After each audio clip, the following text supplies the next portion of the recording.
छावा भाग 87. अकलूजच्या तळावर आपल्या डेऱ्यात संभाजीराजे अस्वस्थ फेऱ्या घेत होते. त्यांचे मन बहादूरगडात गुंतले होते. आठवणींची गुंतवण उकलीत होते. काय असतं एकेकाचं भाग्य. युवराज्ञीबरोबर आम्ही शृंगारपुरात राहिलो. त्यांचं कौतुक सोपस्कार त्यांच्या माहेरी झाले आणि यांना दुर्गाबाईंच्या आठवणीने संभाजीराजे पिळवटले. युवराज्ञी, तुम्ही नेहमी म्हणत आलात, आम्ही बाशिंग बांधले आहे ते रानवाऱ्याशी. खरं आहे ते, पण ते तुमच्या बाबीने नव्हे, तुमच्या धाकल्या बाईंच्या बाबीनं. शृंगारपूर सोडताना तुम्ही म्हणालात, धाकल्या बाईंना जपावं. जिथं आमचीच उधळण झाली तिथं त्यांना कुणी जपावं. अंगच्या कपड्यांनी पेट घेतलेला माणूस धावावा तसे संभाजीराजांचे मन सैरभैर धावू लागले. अक्कासाहेब, कसला खोडा घातलात हा तुम्ही. मुलखात असत्या तर आमच्या युवराज्ञींनी यांना तळहाताच्या फोडासारखं जपलं असतं. विचारांचा पाठलाग टाळावा म्हणून संभाजीराजे डेऱ्याबाहेर आले. बहादूरगडाहून निघालेले 2 घोडेस्वार तळात घुसले होते. जनावरे उधळीत ते थेट संभाजीराजांच्या गोटात आले. पाय उतार होऊन तस्लीम देत त्यातील एकाने कमरेची थैली संभाजीराजांना देताना म्हटले, बधाई हो, फर्जंद हुआ. फर्जंद? सच? भोसलाई डोळे क्षणभर लखलखले. पुन्हा ठाव न लागणाऱ्या खंतेत डुंबून गेले. घोडेस्वाराच्या हातावर अंगठी पडली. थैली न खोलताच चुकली पावले डेऱ्याकडे वळली. वऱ्हाड खानदेशाच्या मनसबदाराच्या गोटातून तळभर शक्कर वाटली जाऊ लागली. श्रींच्या राज्याच्या पहिल्या नातवाच्या जन्माची साखर पठाण हशमांचे ओठ गोड करू लागली. जन्मणाऱ्यानेही कुठे उपजायचे हे ठरवायला पाहिजे, नाहीतर होणाऱ्या परवडीला जिम्मेदार तोच ठरतो. या फर्जंदाचे बहादूरगडी नाव ठेवण्यात आले मदनसिंह. दिलेरशी रदबदली करून संभाजीराजांनी महादजींची नजरबंदी उठवून घेतली. मोगलांच्या फौजा आता एकवट होऊ लागल्या. रसद वैरणकाडी दास्तानी लावण्यासाठी मोगलांचे काबाडीच्या बैलांचे तांडे माळशिरस, इंदापूर, बारामती या भागात चकरा टाकू लागले. अशाच एका तांड्याशी भोपाळगडावर मावळ्यांची गाठ पडली. तू मीची बाचाबाची झाली. मोगल हशमांनी ती न चुकता दिलेरच्या कानी घातली. भोपालगढ़ के काफर मरहट्टे रसद इकट्ठा करने में हरकत लेते हैं, टोककर दम भरते हैं. झाले. दिलेर निमित्तालाच टेकला होता. माकड मशालीचीच वाट बघत होते. एकतर याच निमित्ताने हातचे संभाजीराजे दिलेरला पारखून घ्यायला मिळणार होते. सेवा का लड़का शाही मनसबदार सचमुच हुआ है या ये बाप बेटे की छुपी चाल है. आणि मराठी फौजांचा विजापुरी मुलखावर पडलेला दबाव असा मराठ्यांना तिरका तडाखा दिल्याखेरीज हटणार नव्हता. दिलेर दख्खनेत काही उरुसाला आला नव्हता. वैशाख शुद्ध प्रतिपदेच्या दिवशी अकलूजच्या तळावर दिलेरने जमलेल्या फौजांना हमल्याचा इशारा दिला. फौजा पथकापथकांनी शिस्त घेत तळ सोडू लागल्या. तोफखान्याचे गाडे खडखडत निघाले. किल्ले भोपाळगडच्या रोखाने. खासा दिलेर संभाजीराजांच्या डेऱ्यात आला. हसत म्हणाला, शंभूराजे, चलिए, आपके मर्द हाथों का शुगुन आजमाना है. भोपालगढ़ पर कब्जा बिठाना है. औरंगाबाद में शहजादा मुअज्जम आप पर शक लेता है. उसे अपनी करामत दिखाने का मौका आया है. भोपाळगडाचे नाव ऐकताच संभाजीराजे चाचरले. पण खानसाहेब. गदागदा हसत दिलेर तडफेने म्हणाला, सही है राजे, आपका हिचकिचाना रास्त है. हम आपको सिर्फ फरमा नहीं रहे हैं, खुद सवारी भर के आपके साथ आ रहे हैं. जंग में अपना पराया कुछ नहीं. आपको हमारे साथ आना है. अपनी फौज को तैयारी फरमाओ. गरजत्या झंझावातासारखा दिलेर डेऱ्याबाहेर पडलाही. संभाजीराजांचे आपल्या फौजेला फरमान सुटले. चौघड्यांच्या तालावर शिस्त घेत वऱ्हाड खानदेशची मोगली फौज कुचाला सिद्ध झाली. हौदा लादलेल्या एका हत्तीवर पठाण दिलेर खान आणि संभाजीराजे भोसले एकत्र बसले. हत्ती फौजेच्या आघाडीला झाला. दिलेरने हत्यार म्यानाबाहेर घेत ते उंचावले. पाठच्या सेनेने त्याची इशारत पकडून मोठी दाद दिली. दिन दिन. भरकटलेली नौका पाणझोताच्या थपडा खात भेलकांडत जावी तसे वाट चुकलेले संभाजीराजे पाठीशी मोगली फौज ठेवून साथीला पठाण सेनापती घेऊन भोपाळगडावर चालून निघाले. शिवाजीराजांच्या श्रींच्या राज्यावर त्यांचेच पुत्र संभाजीराजे चालून निघाले. भोपाळगडाच्या पंचक्रोशीतील भेदरलेली मराठी रयत गडाच्या आसऱ्याला धावून गेली. गडाचे दरवाजे बंद झाले. किल्लेदार फिरंगोजी नरसाळा तव्यासारख्या छातीत सुपा एवढे काळीज घेऊन बुरुजांवरचे मोर्चे बांधून झुंजीला सिद्ध झाले. नरसाळा राजांचा कदीम आणि इमानाचा माणूस होता. बाल संभाजीराजांना त्यांनी अंगाखांद्यावर खेळविले होते. आज तेच अंगावर चालून येत होते. रात्रभर फिरंगोजींचा डोळ्यास डोळा लागला नाही. तटावर येऊन गड पायथ्याला भिडलेल्या छावणीवर नजर टाकताना नरसाळ्यांचे काळीज तुटत होते. बाळराज, काय केलंस आहे? हा त्यांच्या मनी उठणारा सल पायथ्याच्या संभाजीराजांच्या कानापर्यंत पोचत नव्हता. पोहोचला तरी उपयोग नव्हता. वैशाख शुद्ध द्वितीयेचा दिवस फटफटला नाही तोच दिलेरच्या तोफखान्याचा गोळा भोपाळगडावर फुटला. जंगाला तोंड पडले. फिरंगोजींचे धारकरी किल्ल्यावरून बाण दगडधोंड्यांची फेक करू लागले. दिवस वर चढू लागला. मोगली तोफखाना गडावर आग ओकीत होता. हशमांच्या फळ्या तटाशी लगट करू बघत होत्या. पेटले फिरंगोजी गोफणीगत गडावर भिरभिरत कुठंही भांगा पडू देत नव्हते. पुरंदरसारखा बळकट किल्ला नमविणारा जिद्दीचा दिलेर भोपाळगडासमोर मात्र दमगीर झाला. दुपार धरून वैशाखी उन्ह सणकू लागले तसे दिलेरने गोलंदाजांना बत्ती रोखण्याची आज्ञा दिली. मांजऱ्याचे पठार शांत झाले. कपाळावरचा घाम निपटत दिलेर आपल्या डेऱ्यात आला. खानसाम्याने समोर ठेवलेल्या थाळ्यातील रोट सागोतीच्या कटोऱ्यात डुबवीत त्याने आज्ञा केली. शंभूराजा को बुलाव, गड जरूर पडेगा आज ही. संभाजीराजे दिलेरच्या डेऱ्यात आले. पहाटेपासून काहीच झाले नाही अशा थाटात दिलेर त्यांना म्हणाला, राजा साब, आप संभालोगे घेरे की आघाडी? हां, जरूर. संभाजीराजांनी होकार दिला. देखिए, गड ताकदवर है, कचदिल मत होना. संभाजीराजे त्याला दाद म्हणून नुसते हसले. दुपार टळतीला लागताच दिलेरने आपला ठेवणीचा हातचा डाव काढला. आपला हत्ती त्याने संभाजीराजांना दिला. त्या हत्तीच्या पाठीवरचा हौदा हटविण्यात आला होता. संभाजीराजांसाठी त्यावर गिर्दीची सांडणी बैठक बसविली होती. आपल्या फौजेसह संभाजीराजे आघाडीला झाले.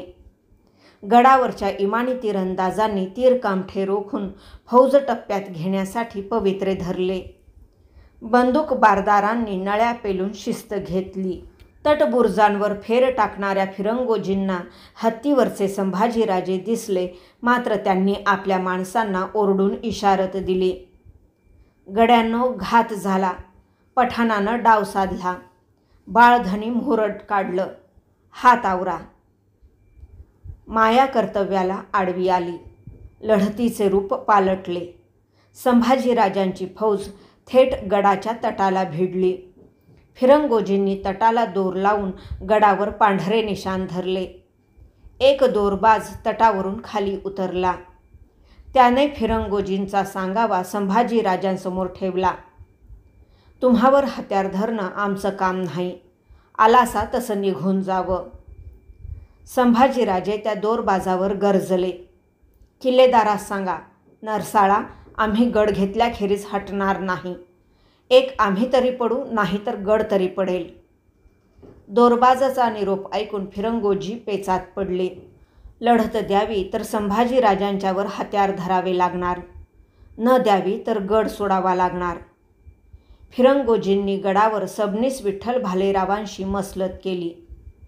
काय करावं? संभाजीराजांकडून साऱ्यांना अभय घेऊन गड खाली करून द्यावा अशी मसलत पडली. तटावरचे पांढरे निशाण डावे उजवे डुलू लागले. ते बघताच मोगली तळावर शाजने नगारे झडले. फत्तेच्या तोफा फुटल्या.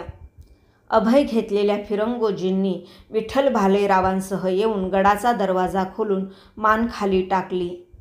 त्यांना संभाजीराजांच्याकडे बघावेसे वाटत नव्हते. आपली मावळी शिबंदी घेऊन फिरंगोजींनी खालमानेने विठ्ठलरावांसह भूपाळगड सोडला. गडावर चांदताऱ्याचे हिरवे निशाण चढले. संभाजीराजे गडाच्या बालेकिल्ल्यावर गेले. दिलेर पायथ्याला पठारावरच्या तळावर राहिला. रात्र उतरली. मांजऱ्याच्या पठारावरच्या मोगली तळावरचे टेंभे शिलगले. आगट्या पेटल्या. दिलेरच्या डेऱ्यासमोर दोरखंडांनी दावणीला जनावरांसारखी जखडलेली 700 मराठी रयत माणसे खालमुंडीने खडी होती. त्यांच्या भोवती हत्यारबंद पहारा जातीने उभा होता. भेदरून भूपाळगडच्या आसऱ्याला आलेली ती कुणबाऊ माणसे गड पडताच वाऱ्यावर उघडी पडली होती. पठाण ठरविल ते त्यांचे भवितव्य होते. इस्पहानी मद्यावर रस्सारोटी रिचविलेला दिलेर डेऱ्याबाहेर आला. कैदखान्याच्या प्रमुखाने त्याला कुर्निस देत विचारले, इनका क्या करना हुजूर? दिलेरने साऱ्या तांड्यावर नजर फेर टाकीत एक उदार हुक्म फरमावला, काफरों का एक एक हात कलम कर दो. मांजऱ्याच्या पठारावर जल्लादांचा जथ्था हाती वीतभर रुंदीचा धारदार सापता घेऊन लाकडी खोडावर दाबून धरलेले काफरांचे हात कलम करताना खवचटपणे विचारित होता, कौन से हात से पत्थर गिराए कमीने? दमलेला जल्लाद सापता दुसऱ्याच्या हातात देताना तिरस्काराने म्हणत होता, कितनी पैदाइश है कमबख्तों की, तट पर से फेंक देते तो हमें इतनी तकलीफ तो नहीं होती. पठारावर किंकाळ्यांमागून किंकाळ्या उठत होत्या. भूपाळगडच्या बालेकिल्ल्यावरून त्या ऐकता येणार नव्हत्या. त्या किंकाळ्यांना कुणी वाली नव्हता. कसा असावा? भूपाळगडच्या कुमकेसाठी महाराजांनी 16,000ची सेना पाठविली, पण ती समयास पावली नाही. गडावरचे बदललेले निशाण बघून मावळी सेना परतली. दिलेर खानाने गडाच्या माऱ्याच्या मोक्याच्या जागा बेचिराख करून टाकल्या. पावसाळा तोंडावर आला होता. गडाची बंदिस्ती करून दिलेर आणि संभाजीराजे बहादूरगडाकडे निघाले. मराठी रयतेचे हात कलम करण्याचा हुकूम खानाने दिला ही बाब संभाजी महाराजांच्या मनात सलत होती. स्वस्थ बसू देत नव्हती. बैठकीच्या हत्तीवर हौद्यात त्यांनी खानाला विचारले, बेकसूर माणसांचे हात कलम करण्याचा हुकूम दिलात, हे बरे नाही केलेत. खान बेपरवाईने म्हणाला, शुक्रगुजारो राजे, हमने उन्हें मौत के घाट नहीं उतार दिए. हमारा कितना हशम काम आया जानते हो? ये नाचीज मिट्टी के ढेर कब्ज करने के लिए. चाप बसविल्यागत संभाजीराजांची जबान खुंटली. काळजात मात्र काहीतरी सलत राहिले. बहादूरगड आला. आपल्या फौजेला दास्तानी लावून संभाजीराजे कबिल्याच्या दालनात आले. राणू अक्का आणि दुर्गाबाई काहीतरी बोलत होत्या. त्या बोलणे तोडून थांबल्या. सलवार कमीज घातलेल्या तलम ओढण्यात चेहऱ्याभोवती ओढलेल्या सेवेच्या दासी दालनाबाहेर गेल्या.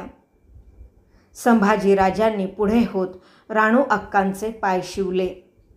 त्यांना काहीच दाद न देता अक्कांनी तोंड फिरविले. त्यांनी ओठभर लपेटून घेतलेल्या पदरा आडून थरकते शब्द उमटले, गड जिंकून आलात, तुमची आरती कशी उतरावी उमगत नाही आम्हास. खाली मान घातलेल्या दुर्गाबाईंच्या हाती चुरला जाणारा पदरही हेच सांगत होता. संभाजीराजे सुन्न झाले. स्वतःच्या शरमेने त्यांची भरदार चर्या काळवंडली. गर्दन झुकली. "अक्कासाहेब, आमचं ऐकावं." "काय ऐकावं? तुम्ही दौलतीचा गड पाडलात हे ऐकून आबांना काय वाटेल यासाठी ही वाट धरलीत. माहुलीवर आम्हाला पेचात टाकलत, भूपाळगडावर फिरंगोजींना पेचात टाकलत. शृंगारपुरात येसूबाईंना हे ऐकून काय वाटत असेल? रायगडी आबासाहेबांची काय गत झाली असेल? आम्ही तुमच्यावर जीव लावला त्याचा मतलब तुम्ही मनमाने वागण्यास मुखत्यार व्हावं असा नाही. बाळ महाराज आम्हाला हे मानवणार नाही." चुकलं आमचं. संभाजीराजांना दालनात उभे राहावेना. ते बाहेर पडले. आभाळ दाटून आले. पावसाने झड धरली. तबीबांनी जखमी बिमार घोडे उपचारासाठी ताब्यात घेतले. पावसाचा माग धरून मराठी फौजांनी आदिलशाही मुलखातून हटत आपल्या सीमांवर तळ टाकले. पडत्या पावसात दिलेरच्या मनी एक बडा मनसुबा घर करू लागला. तशात औरंगाबादेहून शहा आलमचा त्याला फरमानी खलिता आला. दिलेरने खलबतासाठी साथीदारांची बैठक बोलावली. सर्जा खान, संभाजीराजे, इखलास खान, खैरत खान, इरज खान यांची बहादूरगडाच्या सदरी महालात बैठक बसली. औरंगाबाद से शहजादे का संदेशा आया है. दिलेर ने खलबताला तोंड फोडले. किले पन्हाळे पर चाल रखने का हुक्म है इस बारिश में. बैठकीचा अंदाज घेत खान थांबला. सर्जा खान आणि संभाजीराजे यांनी एकमेकांना नजर दिली. ये नीरा पागलपन है सालार. मरहट्टों ने आपली रसदे बंद कर दी है. सर्जा खान स्पष्ट बोलला. त्याला सिद्दी मसूद या विजापुरी वजीराचा हिसाब पावता करण्यासाठी विजापूरची मोहीम पाहिजे होती. संभाजीराजांनी सर्जा खानाची मसलत आपल्या मतलबाने उचलून धरली. यापुढे मराठी मुलखावर चाल घेणे आम्हास जमणार नाही. पाहिजे तर हत्यार आणि मनसबीची वस्त्रे उतरून ठेवण्यास आम्ही तयार आहोत.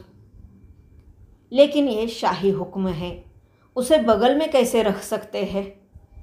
दिलेर 2-2 शक्तींना टाळू शकत नव्हता. जमून आलेला किस्मतीचा शतरंज उधळू शकत नव्हता. सालार, औरंगाबाद को थैला भेज दो. लिख दो विजापुर कमज़ोर है. चाल उस पर जारी रखना मतलब की बात है. शहजादे का जवाब आने से पहले ही हम निकलेंगे. सर्जा खानाने आपला हेत उघड केला. सावध दिलेरने पारखले की तानावर पडली तर ही बैठक आता तुटणार. त्याने विजापूर स्वारीचा निर्णय घेतला. बैठकीला निरोपाचे विडे देण्यात आले. पावसाचा गुमान न धरता संभाजीराजे, दिलेर, सर्जा खान यांच्या फौजा जिने कसून तयार झाल्या. निरोप घ्यावा म्हणून संभाजीराजे राणू अक्कांच्या भेटीस आले. पण अक्कांनी आता मागे न राहण्याचा निर्णय घेतला होता. त्या निर्धाराने संभाजीराजांना म्हणाल्या, आम्ही आता स्वारी शिकारी असली तरी तुमच्यासोबतच राहण्याचं ठाणलं आहे. भावनेपोटी तुम्ही काहीतरी करून बसता, नंतर ते निपटणं नाही साधत. आम्ही तुमच्या संगती येणार. जशी आज्ञा. संभाजीराजांना बोलायला वावच उरला नव्हता. 5 महिन्यांच्या मदनसिंहाला उराशी कवटाळत घेत दुर्गाबाई राणू अक्कांच्यासह मेण्यात बसल्या. दिलेर, संभाजीराजे, सर्जा खान यांची जोड फौज विजापुरावर चालून निघाली. घोलगडाजवळ नौकातून भिवरा नदी पार करून सैन्याने धुळखेडला तळ टाकला. दिवस श्रावणाचे असल्याने उन्ह पावसाची सफेद काळी पाठशिवणी रंगाला पडली. भाग 87 समाप्त.